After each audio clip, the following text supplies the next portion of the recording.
In my previous video, I showed you how to plot aqueous speciation of nickel using Origin Pro.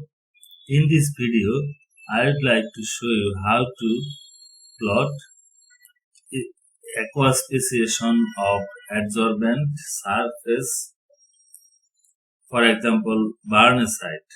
So in order to do that, I have considered two protonation and deprotonation reaction of Barnesite, and their hydrolysis constant has been optimized using Winsol gas water. So after optimization, I have taken data into Excel sheet, then I have taken that data into Origin Pro. So in order to plot, just select, then click plot, then select line. So here is your plot for aqueous speciation of Barnesite.